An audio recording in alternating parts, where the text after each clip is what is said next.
नमस्कार, breaking bulletin में आपका स्वागत है। मैं अश्विन दीक्षित और आप देख रहे हैं के न्यूज़ इंडिया। वक्त हो चुका है अहम खबरों का। लखनऊ से आपको बड़ी जानकारी बता रहे हैं। यूपी कैबिनेट में 16 अहम प्रस्तावों को दी मंजूरी। नगर विकास विभाग को ई बस योजना स्वीकृति। आपको बता दें कि लखनऊ कानपुर में 10-10 रूटों पर चलेंगी ई बसें। आउटसोर्सिंग सेवा निगम के गठन को हरी झंडी। नियमित पदों पर नहीं होगी आउटसोर्सिंग भर्ती। आईटी विभाग की नई इलेक्ट्रॉनिक नीति को मंजूरी। 6 वर्षों के लिए इलेक्ट्रॉनिक निर्माण नीति लागू। डिस्प्ले कैमरा मॉड्यूल पीसीबी निर्माण को प्रोत्साहन। निर्यात प्रोत्साहन नीति 2025 से 30 को स्वीकृति मिली। 882 करोड़ के अनुमानित व्यय का प्रस्ताव पास। शाहजहांपुर में नया राजकीय विवि स्थापित होगा। स्वामी सुखदेवानंद विश्वविद्यालय को मिली मंजूरी। वाराणसी में दिव्यांगजन केंद्र के लिए भूमि हस्तांतरण स्वीकृत। सामाजिक न्याय मंत्रालय को मुक्त भूमि देने का प्रस्ताव पास। बड़ी जानकारी आपको बता रहे हैं लखनऊ से। यूपी कैबिनेट ने 16 अहम प्रस्तावों को दी मंजूरी। बड़ी जानकारी आपको बता रहे हैं। नगर विकास विभाग को ई बस योजना की स्वीकृति। लखनऊ कानपुर में 10-10 रूटों पर चलेंगी ई बसें। बड़ी जानकारी आपको बता रहे हैं। आउटसोर्सिंग सेवा निगम के गठन को हरी झंडी। अहम जानकारी आपको बता रहे हैं लखनऊ से। आईटी विभाग की नई इलेक्ट्रॉनिक नीति को मंजूरी।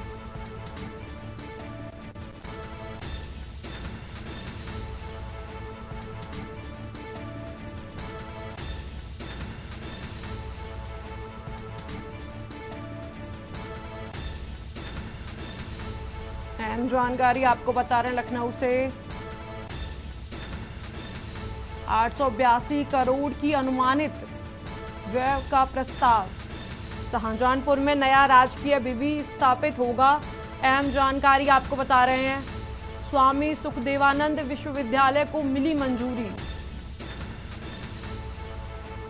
आपको बता दें कि स्वामी सुखदेवानंद विश्वविद्यालय को मिली मंजूरी। वाराणसी में दिव्यांगजन केंद्र के लिए भूमि हस्तांतरण पर मंजूरी। अहम जानकारी आपको बता रहे हैं लखनऊ से।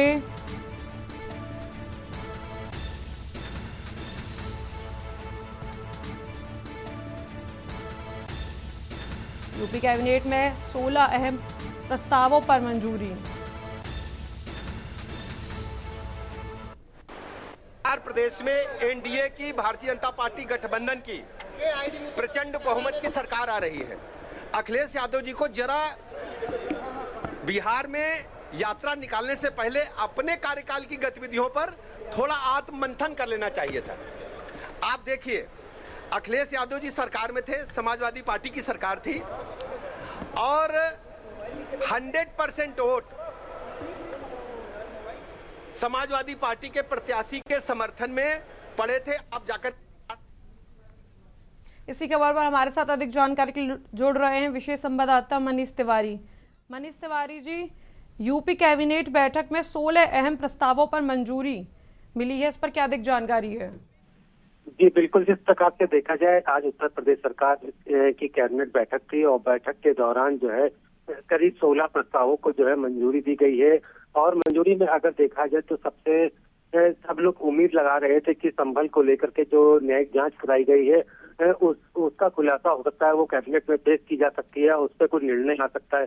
हालांकि उस रिपोर्ट को लेकर के अभी भी उसको गुप्त रिपोर्ट रखा गया है। अभी उस पर किसी प्रकार का कोई निर्णय नहीं लिया गया है। दूसरे अगर अहम मुद्दों की बात की जाए तो 882 करोड़ रुपए के इसमें मंजूरी की गई है खर्च करने की, चाहे वो विद्यालय हो या हॉस्पिटल हो, तो इन प्रकार की चीजों को निर्णय लिया गया।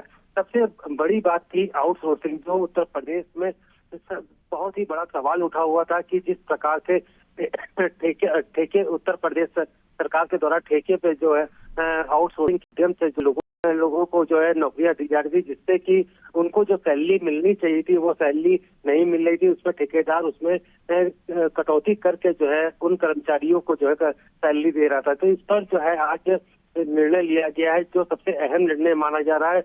लगातार जो आउटसोर्सिंग वाले कर्मचारी थे वो सरकार से गुहार लगा रहे थे कि अगर इसी प्रकार से चलेगा तो उनको वो मेहनत ज्यादा करवा रहे हैं और उनको पैसे कम दिए जा रहे हैं। तो ये एक प्रस्ताव पास हुआ है। अब इससे क्या होगा, किसी एक कर्मचारी के साथ जो है कोई भी ठेकेदार जो है गलत नहीं कर पाएगा। जो सरकार पैसा मुहैया कराती है वो पैसा जो है तो उनको दिया जाएगा। दूसरी बड़ी खबर है परिवहन जो ई बसों को लेकर के। तो ई बसों की जो है खरीदारी के लेकर के पहले ही बैठक हो चुकी थी, प्रपोजल आ चुका था। माना जा रहा था कि आज जो है कैबिनेट में इसका प्रस्ताव रखा जाएगा, जिसको भी आज पास कर दिया गया।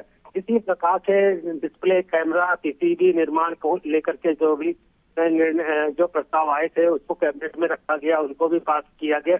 तो सभी को इस प्रकार के जो बड़े प्रस्ताव थे उनको स्वीकृति आज जो है दे दी गई है। तो कह सकते हैं कि आज कई अहम फैसले लिए गए। सिर्फ अगर देखा जाए संबल की जो न्यायिक जांच रिपोर्ट थी उसमें जो उम्मीद थी सभी को, वो जो है अब तक सामने नहीं आई है। जी बहुत बहुत शुक्रिया मनीष तिवारी, बने रहिए हमारे साथ और भी अपडेट्स के लिए।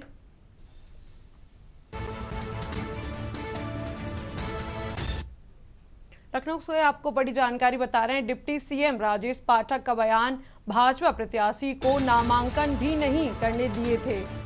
सपा ईडी गठबंधन के लोग, संविधान की धज्जियां उड़ाने वाले लोग। आपको बता दें कि उन्होंने कहा कि ये जनता में मुंह छिपाने के लिए काम कर रहे हैं। इनकी यात्रा को बिहार की जनता ने नकार दिया।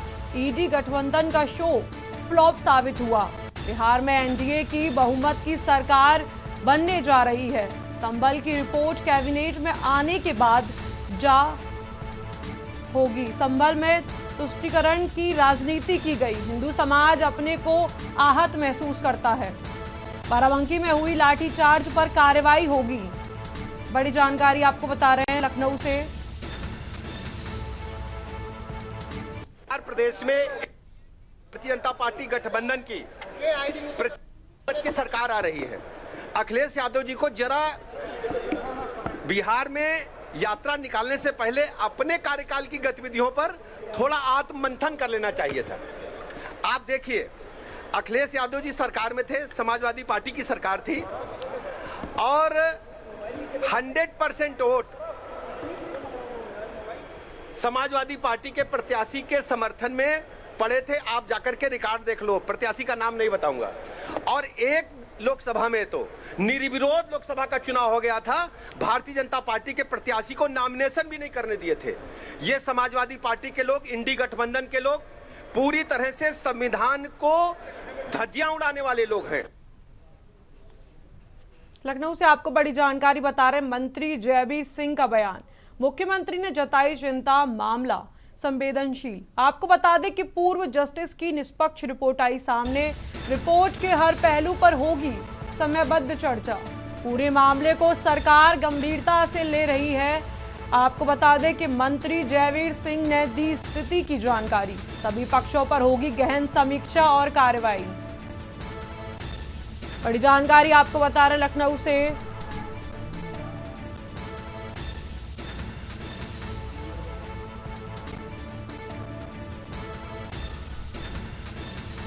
पूरे मामले को सरकार गंभीरता से ले रही है। बड़ी जानकारी आपको बता रहे लखनऊ से मंत्री जयवीर सिंह ने दी स्थिति की जानकारी। सभी पक्षों पर होगी गहन समीक्षा और कार्रवाई। मंत्री जयवीर सिंह का बयान, बड़ी जानकारी आपको बता रहे लखनऊ से। मुख्यमंत्री ने जताई चिंता, मामला संवेदनशील।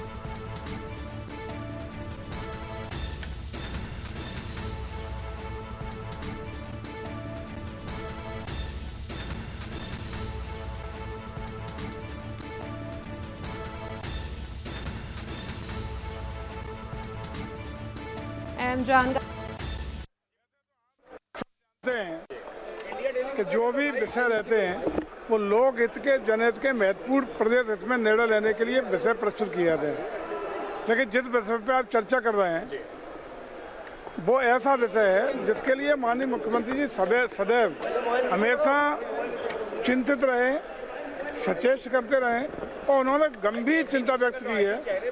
वही रिपोर्ट डिटो अब तक उसको विपक्ष के लोग कहते हैं तो इस राजनीतिक बयानबाजी है मुख्यमंत्री की और राजनीतिक लाभ लेने की इस तरह की बातें कर रहे हैं, लेकिन जो माननीय पूर्व justice high court, retired justice high court की अध्यक्षता में एक निष्पक्ष जो रिपोर्ट आई है उसमें भी उन्हीं विषयों को लेकर के गंभीर चिंता भी प्रकट की गई है।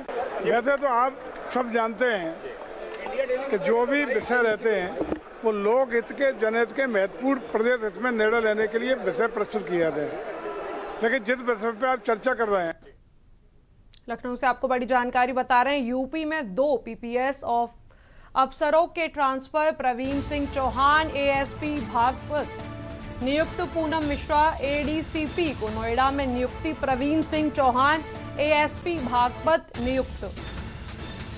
बड़ी जानकारी आपको बता रहे हैं, प्रवीण सिंह चौहान एएसपी भागपत नियुक्त। यूपी में 2 पीपीएस अफसरों के ट्रांसफर। बड़ी जानकारी आपको बता रहे हैं।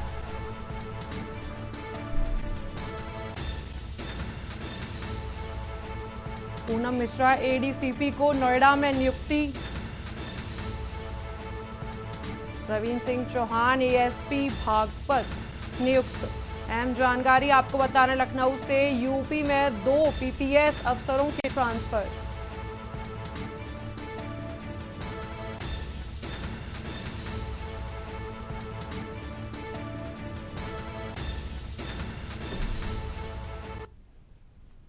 लखनऊ में एबीवीपी छात्रों का प्रदर्शन।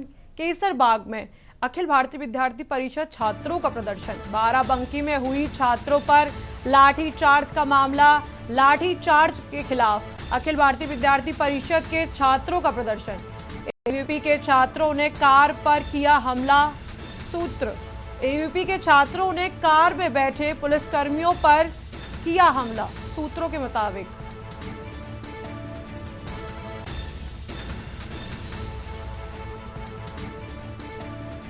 बड़ी जानकारी आपको बता रहे हैं, लाठीचार्ज के खिलाफ अखिल भारतीय विद्यार्थी परिषद के छात्रों का प्रदर्शन।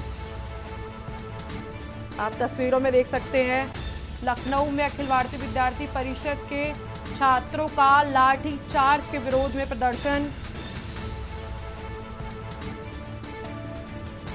लखनऊ से आपको ये तस्वीरें दिखा रहे हैं जिसमें अखिल भारतीय विद्यार्थी परिषद के छात्रों ने लाठीचार्ज के विरोध में किया प्रदर्शन।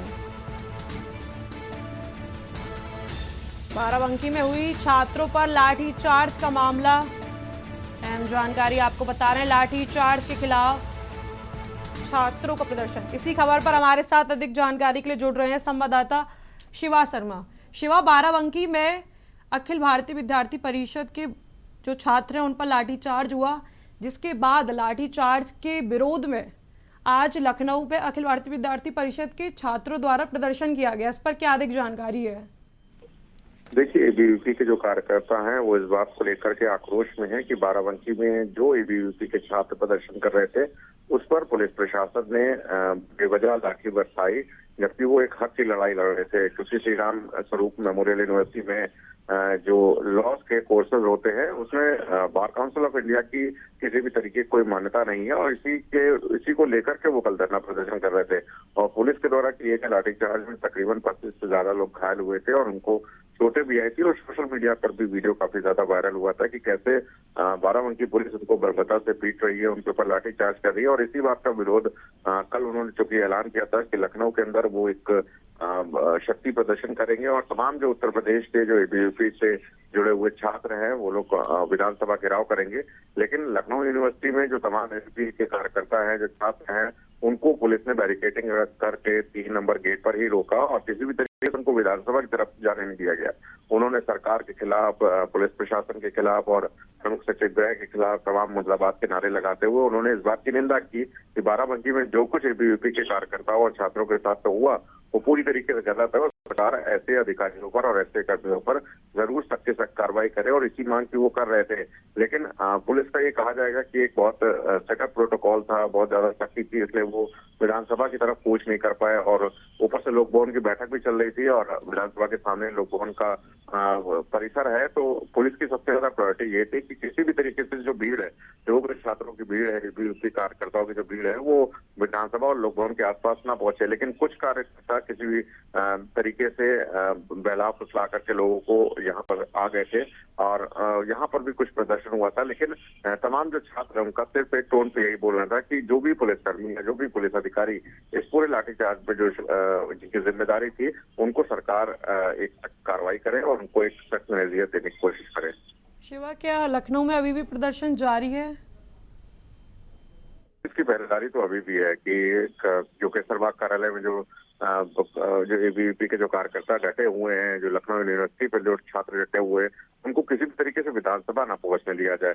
वो अभी सभी के ऊपर निगरानी बनाई गई है। Local intelligence unit, Lucknow police अपने अपने तरीके से उन सभी के ऊपर पहरेदारी कर रही है, नजर बनाए हुए कि किसी भी तरीके से विधानसभा की ओर ये लोग ना पहुंचने पाए। अगर जिनको प्रदर्शन करना है वो अपनी जगह पर अपने स्थान पर रहकर प्रदर्शन कर सकते हैं, लेकिन अगर किसी ने बाहर जाने की कोशिश की या विधानसभा की तरफ कूच करने की कोशिश की तो उनको पुलिस हिरासत में लेकर के उनके खिलाफ कार्रवाई करने का काम कर रही है। शिवा, छात्रों पर लाठी चार्ज के मामले को लेकर क्या उत्तर प्रदेश सरकार की तरफ से कोई एक्शन लिया गया?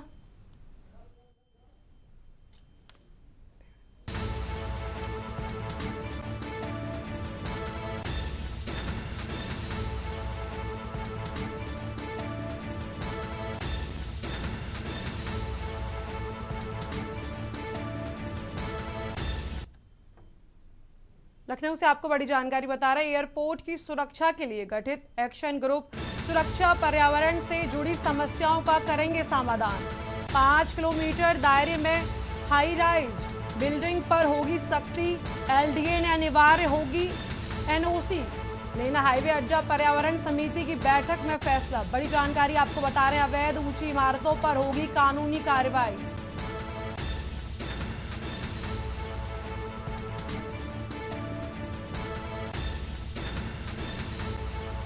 एलडीए ने अनिवार्य होगी एनओसी लेना। बड़ी जानकारी आपको बता रहे हैं, हाईवे अड्डा पर्यावरण समिति की बैठक में फैसला। अवैध ऊंची इमारतों पर होगी कानूनी कार्रवाई। बड़ी जानकारी आपको बता रहे हैं, एयरपोर्ट की सुरक्षा के लिए गठित एक्शन ग्रुप। बड़ी जानकारी आपको बता रहे हैं लखनऊ से।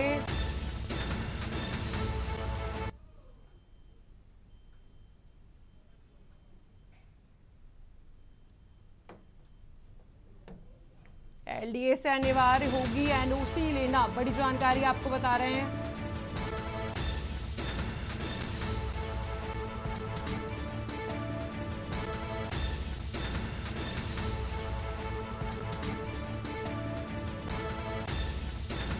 हाईवे अड्डा पर्यावरण समिति की बैठक में बड़ा फैसला। अवैध ऊंची इमारतों पर होगी कानूनी कार्रवाई। बड़ी जानकारी आपको बता रहे हैं।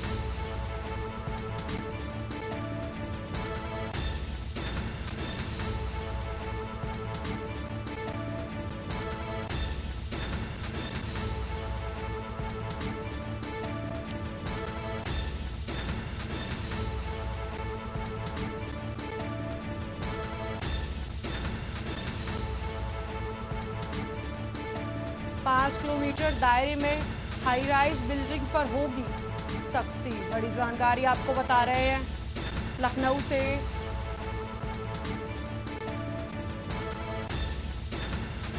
इसी खबर पर हमारे साथ अधिक जानकारी के लिए जुड़े हुए हैं अश्विनी कुमार। अश्विनी जी, अवैध ऊंची इमारतों पर कानूनी कार्रवाई की बात कही गई है, इस पर क्या अधिक जानकारी है? अभी को बता दूं आपको कि एयरपोर्ट की सुरक्षा को लेकर के अब एयरपोर्ट अथॉरिटी के द्वारा एक बड़ा कदम उठाया गया है। इसके लिए एयरपोर्ट एक्शन ग्रुप बनाया गया, जो सुरक्षा और पर्यावरण के तमाम जो मानक होते हैं उनको कहीं ना कहीं उनका एनालिसिस करेगी, देखेगी कि कितने सही हैं या गलत हैं। साथ ही साथ 5 किलोमीटर के दायरे में जो बड़ी ऊंचाई इमारतें हैं उनको भी जब कहीं ना कहीं अब बनाना मुश्किल होगा, क्योंकि जब तक अब एलडीए परमिशन नहीं देगा तब तक 5 किलोमीटर के दायरे में एयरपोर्ट की कोई भी ऊंची इमारत जो उसका निर्माण नहीं हो पाएगा। निर्माण कराने से पहले बाकायदा एलडीए परमिशन लेना होगा, एनओसी लेने भी। इसके अलावा बात करें तो एयरपोर्ट एक्शन ग्रुप है उससे भी एनओसी लेनी होगी, इसके बाद ही आप ऊंची इमारत का निर्माण कर पाएंगे। हालांकि पहले भी ये नियम था, लेकिन कहीं ना कहीं नियमों को बरकरार किया जाता था, लेकिन अब एयरपोर्ट की सुरक्षा को देखते हुए ये अहम कदम उठाया गया है। जी बहुत बहुत शुक्रिया अश्विनी जी, बने रहिए हमारे साथ और भी अपडेट्स के लिए।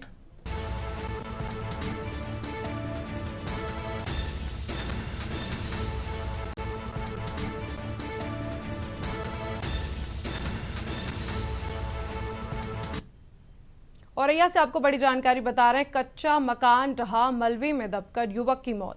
फरीदपुर गांव में 25 वर्षीय मनोज कुशवाहा की हुई मौत। हादसे के वक्त घर में मौजूद मां बहन बाल बची। पुलिस ने युवक को अस्पताल पहुंचाया, मृत बताया। प्रशासन ने पीड़ित परिवार को दिलाया मदद का भरोसा। बड़ी जानकारी आपको बता रहे हैं औरैया से, कच्चा मकान ढहा, मलबे में दबकर युवक की मौत। फरीदपुर गांव में 25 वर्षीय मनोज कुशवाहा की मौत।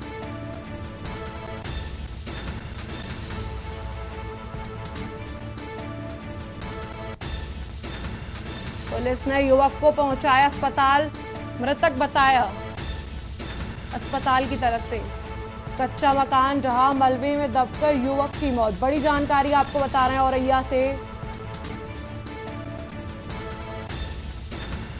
25 को प्रभारी निरीक्षक कोतवाली औरैया को प्रातः 5:09 पर यह सूचना जरिए कंट्रोल रूम मिली कि थाना कोतवाली क्षेत्र के गांव फरीदपुर में कच्चे मकान की छत गिरने से मनोज कुमार कुशवाहा पुत्र श्री भारत सिंह कुशवाहा उम्र लगभग 35 वर्ष गंभीर रूप से घायल हो गए हैं तथा कच्चे मकान के मलबे में दबे हुए हैं। इस सूचना पर प्रभारी निरीक्षक कोतवाली औरैया मय फोर्स फायर सर्विस की गाड़ी मौके पर पहुंचकर ग्रामीणों के सहयोग से निकलवाकर तत्काल एम्बुलेंस के जरिए उपचार हेतु जिला अस्पताल लाया गया, जहां इनकी मृत्यु हो गई है। इनकी पत्नी के साथ नहीं रहती हैं, जो कई वर्षों से बाहर रहती हैं। मृतक के साथ इनकी मां सुखदेवी 60 वर्ष तथा बहन रचना उम्र 20 वर्ष सोई थी, जो पूर्णतः सुरक्षित हैं। संपूर्ण प्रकरण से तहसील प्रशासन को अवगत करा दिया गया है। अन्य विधिक कार्रवाई प्रचलित है। मौके पर कानून व्यवस्था संबंधी समस्या नहीं। औरैया से आपको बड़ी जानकारी बता रहे हैं, खदान की कालाबाजारी का बड़ा खुलासा।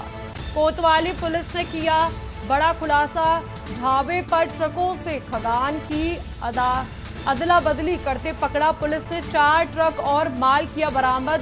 बरामदगी में 171 बोरी गेहूं शामिल, 325 बोरी चावल और 245 बोरी चीनी शामिल।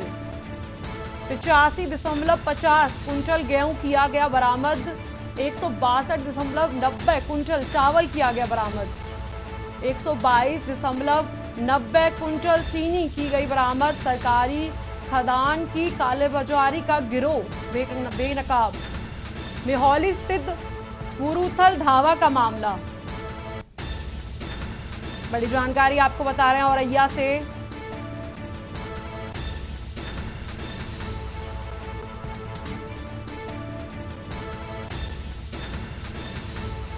खदान की कालाबाजारी का बड़ा खुलासा। बड़ी जानकारी आपको बता रहे हैं औरैया से। थाना कोतवाली औरैया अंतर्गत सप्लाई इंस्पेक्टर प्रीतम कुमार तिवारी द्वारा इस आशय का प्रार्थना पत्र थाने पर दिया गया कि मुरथल फैमिली ढाबा के पास 4 ट्रक खड़े हुए हैं, जिनमें चावल, गेहूं और चीनी की बोरियां लदी हुई हैं, जो कि खाद्यान्न का आदान प्रदान कर रहे हैं, जिसमें थाने पर 640 बटे मुकदमा अपराध संख्या 640/25 EC एक्ट 3/7 के अंतर्गत फर्म लक्ष्मी ट्रेडर्स के मालिक विनीत पांडे, मुरथल फैमिली ढाबा के मालिक रामजी तिवारी और चारों ट्रक चालकों जनवेद कुमार, प्रियांशु, अशोक सिंह, सुभाष चंद्र और अन्य 2 अज्ञात के ऊपर पंजीकृत किया गया है। चारों ट्रकों को सीज कर थाने लाया गया है। अन्य शेष विधिक कार्रवाई अमल में लाई जा रही है। फिलहाल इस ब्रेकिंग बुलेटिन में इतना ही। आप देखते रहिए के न्यूज इंडिया। आप देख रहे हैं के न्यूज, खबरों का सारथी।